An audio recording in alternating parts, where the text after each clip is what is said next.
What could make 9 experienced hikers slice open their tent from the inside and run, some without shoes, into the deadly cold of a Siberian winter night?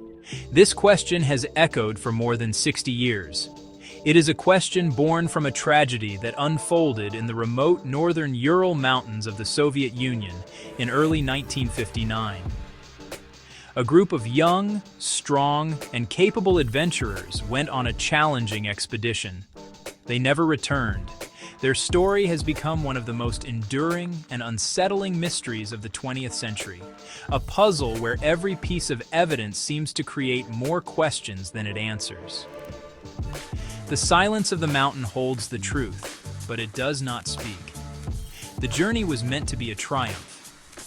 For the students and graduates of the Ural Polytechnical Institute, it was a chance to test their skills and endurance against the raw power of nature. They were not novices. They were seasoned in the art of winter trekking and survival. The route to Otterton Mountain was classified as a Category 3, the highest difficulty rating for such an expedition at the time. They planned their route, packed their gear, and set off with the confidence of youth and experience. Yet, on the slopes of a desolate mountain, later named Kholat Shakal, or Dead Mountain, something went terribly, inexplicably wrong. The world would not know of their fate for weeks. Who were these 9 people who walked into a mystery? They were not just names in a cold case file.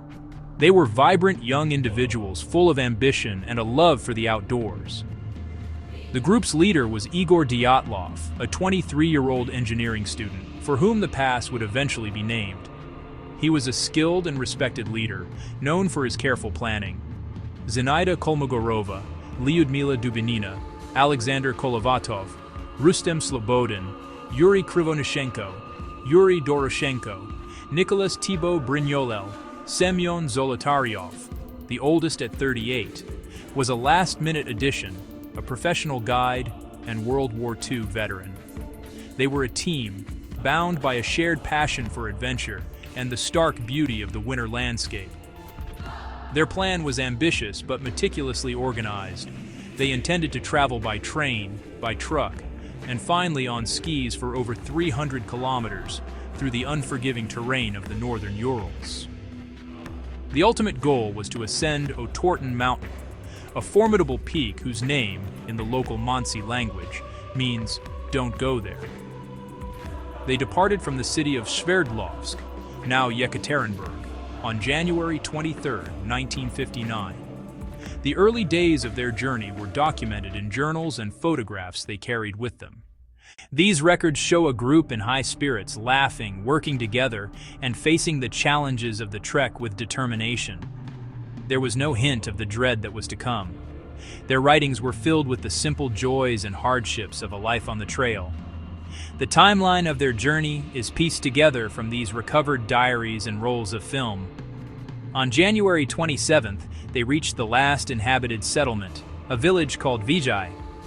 The next day, one member of the group, Yuri Yudin, was forced to turn back due to severe joint pain. This twist of fate would make him the sole survivor of the expedition. The remaining 9 continued, skiing into the deep wilderness. They built a storage platform for excess food and equipment, planning to retrieve it on their return journey. Their last diary entry, made on January 31st, describes their progress as they began their ascent towards the pass, moving through a landscape of sparse trees and deepening snow. Their final camp was pitched on the evening of February 1st, on the eastern slope of Kholat Shakal. This decision was unusual. Standard practice would have been to set up camp in the forested area below the tree line, which offered more protection from the wind.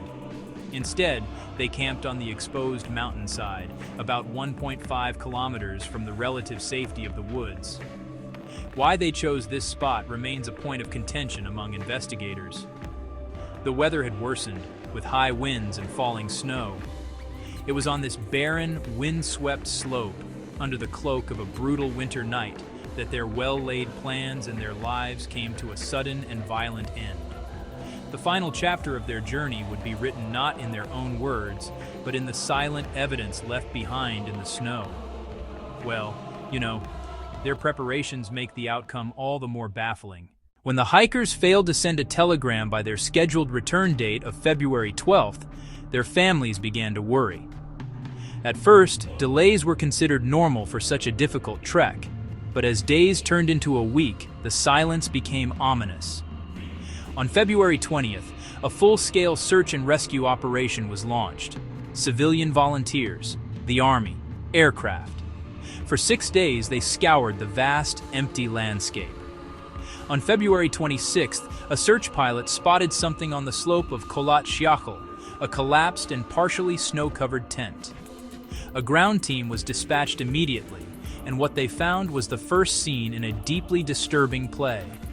The tent was the group's home, their shelter against the elements, yet it was destroyed from the inside. One side of the canvas had been slashed and torn open, creating an escape route for someone in a desperate hurry. Inside, everything was in a state of eerie order. The hikers' boots were lined up near the entrance. Warm jackets, spare clothes, provisions, maps, money, personal belongings, untouched. It was clear this was not a robbery. Whatever had happened, it had caused the occupants to abandon all their essential survival gear and flee into a sub-zero blizzard with a wind chill that could freeze a person in under an hour. The area around the tent told a silent story of panic. A trail of 9 distinct sets of footprints led from the torn opening, heading downhill towards the tree line. Bare feet prints, socked feet prints, a single boot print. The tracks were not chaotic. Instead, they descended in a relatively orderly line, suggesting the group left together, perhaps walking calmly at first. The tracks continued for about 500 meters before being lost in the wind-blown snow. There were no signs of a struggle, no blood, no other footprints to suggest anyone else had been there. The hikers had simply walked away from their only source of warmth and safety. This scene baffled the experienced searchers. Why would anyone cut their way out of a perfectly good tent when they could have simply untied the entrance? Why leave behind boots and coats in a region where such gear is the difference between life and death? The slope was not particularly steep, only about 15 to 20 degrees, making a major avalanche seem unlikely to the initial investigators. Everything pointed to a sudden, overwhelming threat that gave them no time to think or prepare. It was as if a force, either real or perceived, had terrified them so completely that a frantic escape into the deadly cold seemed like the only viable option. The empty tent stood as a monument to their last, fatal decision. It's a haunting image that still raises so many questions. The search for the hikers themselves began with the discovery of the footprints leading away from the tent. Following the trail downhill for 1.5 kilometers, the search party came to the edge of the forest. There, under a large, ancient cedar tree, they found the remains of a small fire, and next to it lay the first 2 bodies, Yuri Krivonyshenko, Yuri Doroshenko. They were stripped down to their underwear, shoeless and without socks. Non-graphic historical context, respectful framing. Their hands were abraded and burned, and branches on the cedar tree up to 5 meters high were broken. Close-up hands, non-graphic. High, snapped branches, suggesting one or both had desperately tried to climb it. Boot prints on trunk, scraped bark. They had died of hypothermia. Simple hypothermia caption over snowy still. 3 more bodies were found over the next few days, located at intervals between the cedar tree and the abandoned tent. Markers on slope, map overlay.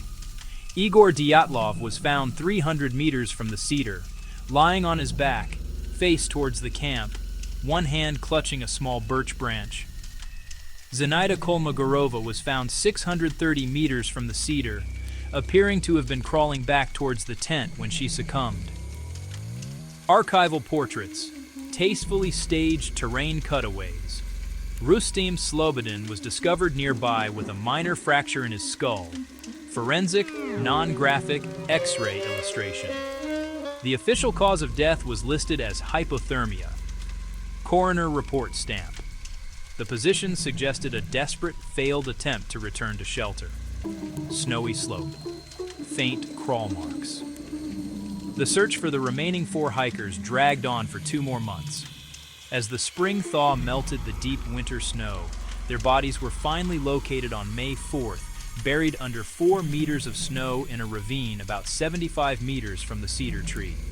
Seasonal transition. Probing poles, ravine aerial. These final discoveries transformed the tragedy into a profound mystery. Investigators confer. Headlines montage. Lyudmila Dubinina, Nicholas Thibault Brignolel, Alexander Kolovatov, Semyon Zolotaryov. Thibault Brignolel had a massive skull fracture. Dubinina and Zolotaryov had numerous broken ribs. Injuries described by the medical examiner as consistent with the force of a major impact, yet they had no corresponding external wounds or soft tissue damage. Portrait cadence, X-ray overlays, intact clothing visuals. Most bizarrely, Dubinina was found missing her tongue, missing her eyes, missing part of her upper lip. Zolotaryov was missing his eyeballs. Non-graphic coroner notes, respectful abstraction. The official explanation was decomposition in running meltwater or scavengers. Melting stream, distant wildlife, non-graphic. Furthermore, some of the clothing worn by these last 4 hikers was found to be mildly radioactive. Geiger counter clicks over fabric. This detail, combined with the inexplicable internal injuries, fueled decades of speculation. Archive of theories, headlines, forum clippings. The official investigation conducted in 1959 was brief and ended with a conclusion that was as frustrating as it was vague. After 3 months, the case was closed with the final report stating that the hikers had died as a result of a compelling natural force which they were unable to overcome. Redacted files. Case closed stamp. Phrase highlights. The files were then classified and sent to a secret archive, effectively shutting down any further official inquiry. This cryptic phrasing left the door wide open for interpretation and speculation. It acknowledged that something powerful had happened, but it failed to name that force, leaving friends, family, future investigators with a puzzle that had most of its pieces missing or obscured. The physical evidence collected at the scene was riddled with contradictions. The torn tent suggested a panic, but the orderly footprints leading away did not. The lack of shoes and warm clothing pointed to a sudden flight, but the group seemed to have moved downhill with some deliberation. The severe internal injuries of the 4 found in the ravine were a major anomaly. How could bones be crushed with the force of a car crash without a single external bruise or cut? An avalanche could potentially cause such injuries, but the location of the tent on a gentle slope and the lack of classic avalanche debris made many experts skeptical of that theory at the time. Then there was the matter of the radiation. Traces of radioactive material were detected on the clothing of a few of the hikers. The levels were low, but their presence was undeniable. This led to theories involving secret military weapons testing, as the Urals were a known hub for Soviet military and nuclear activity. Eyewitnesses in the region reported seeing strange fiery spheres or orange lights in the sky on the night of the incident. Could the hikers have stumbled upon a secret test, been injured by a shockwave, and then sworn to secrecy by a military cover-up? The classified nature of the case files only added fuel to this fire, suggesting that the state had something to hide. Over the decades, dozens of theories have been proposed to explain the sequence of events on that fatal night. The most widely accepted and scientifically supported theory today is that of a slab avalanche. This is not a massive thundering wall of snow, but a smaller delayed release of a dense snow slab. A 2021 study using advanced modeling showed the slope's angle, the cut made in the hillside to pitch the tent, and the heavy winds could have created the perfect conditions for such an event. The initial impact could have caused the internal injuries and forced the group to cut their way out and flee. Another prominent natural theory involves a katabatic wind. These are powerful, localized bursts of gravity-driven wind that plummet down a slope at high speeds. Such a wind event can produce extremely low-frequency infrasound, which, while inaudible to the human ear, can induce feelings of intense, irrational panic, nausea, and dread. This could explain the sudden, illogical decision to abandon the tent. Once outside, disoriented and battered by the ferocious wind and cold, the group would have quickly become hypothermic. This theory explains the panic but struggles to account for the massive blunt force trauma seen on the bodies found in the ravine. Those injuries may have been sustained later, from a fall into the ravine in the dark. Theories involving a human element persist, largely due to the initial secrecy surrounding the case. The idea of a military weapons test gone wrong remains popular. A concussive blast from a parachute mine or another experimental weapon could explain the internal injuries, the strange lights in the sky, and the authorities' eagerness to close the case. Another possibility is an encounter with unknown assailants, perhaps escaped prisoners from a nearby gulag or the indigenous Mansi people, who were initially suspected but quickly cleared. However, the lack of defensive wounds, the untouched valuables, and the absence of any foreign tracks make foul play a difficult argument to sustain. The hikers were not attacked, they were running from something. Finally, there are the more fringe explanations that capture the public imagination. An attack by a large, unknown creature like a Yeti, an encounter with a UFO. While compelling in a narrative sense, these theories suffer from a complete lack of credible physical evidence. Each theory, from the scientific to the speculative, manages to explain some parts of the puzzle, but fails to account for others. The avalanche theory does not easily explain the radiation. The infrasound theory does not explain the crushed chests. The military theory relies on conjecture. The mystery endures because no single key fits every lock. The debate continues. The debate. More than 60 years after the bodies of the 9 hikers were recovered from the slopes of Kholat-Syakhl, the Dyatlov Pass incident remains an unsolved equation. No single theory, no matter how logical or well-researched, has been able to reconcile all the contradictory and bizarre facts of the case. The avalanche theory, bolstered by recent scientific modeling, comes closest to providing a rational, step-by-step explanation. It offers a plausible reason for the torn tent, the flight from shelter, and even the severe internal injuries. Yet, for many, it still feels incomplete. It does not fully address the source of the radiation or the unsettling reports of strange lights in the sky. The story serves as a humbling reminder of the limits of our understanding. We can analyze the evidence with modern tools, run simulations, and debate the probabilities, but we cannot rewind time and witness what truly happened on that mountain. The key players, the 9 hikers, took their secrets with them. The only other witness was the mountain itself, and its silence is absolute. The case files were briefly reopened by Russian authorities in 2019, but the investigation once again concluded that an avalanche, combined with poor visibility, was the most likely culprit. For the families and the countless amateur sleuths devoted to the case, this conclusion felt like another premature closing of the book. The enduring power of the Dyatlov Pass mystery lies in its perfect storm of the known and the unknown. We have names, faces, diaries, and photographs. We know these were real people, students, friends, and adventurers. This human element makes their fate deeply tragic and relatable. But intertwined with their very real story are elements that seem to step out of fiction. Cryptic injuries, classified files, radiation, and a desperate flight into the night. It is this blend of the mundane and the inexplicable that has cemented the incident's place in the annals of unsolved mysteries, a true-life horror story that refuses to be neatly explained away. Ultimately, we are left where we began, with a question. The mystery of Dyatlov Pass is not just about what killed them.